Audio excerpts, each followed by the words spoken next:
மதுரை மீனாட்சி அம்மன் கோவிலில் நாங்கள் போனதுமே காமன் நேரத்தில் சாமி கும்பிட்டோம். அது எப்படி கும்பிட முடியும் காமன் நேரத்தில் தானே கேட்குறீங்க? எங்கள் வீட்டில் 2 பாப்பா இருக்காங்கல்ல, குழந்தைங்க இருந்துச்சுனாலே எல்லா பெரிய கோவிலுமே நம்ம விஐபி தரிசனத்தில் டிக்கெட்டே எடுக்காமல் போயிடலாங்க. நம்ம அந்த டிக்கெட் எடுக்கிற கவுண்டரில் இந்த மாதிரி குழந்தைங்க இருக்காங்கன்னு சொன்னாலே போதும், அவங்க வந்துட்டு சீக்கிரமாக போகிற லைனில் நம்மளை அனுப்பி விட்டுருவாங்க. நாம் போய் சீக்கிரமாகவே சாமி கும்பிட்டுறலாம். அது மாதிரி வயசானவங்களுக்குமே முன்னுரிமை தராங்க. குழந்தைங்க வச்சுருக்கவங்களும் வயசானவங்களுக்குமே இந்த முன்னுரிமை தராங்க.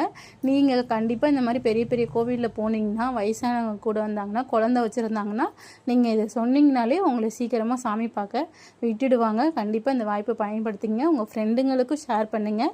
ஹேண்டிகேப்பு இந்த மாதிரி இருக்கவங்கலாம் நம்ம டிக்கெட் எடுக்கிற கவுண்டரில் சொன்னாலே போதுங்க, சீக்கிரமாக சாமி பார்க்க விட்டுடுவாங்க.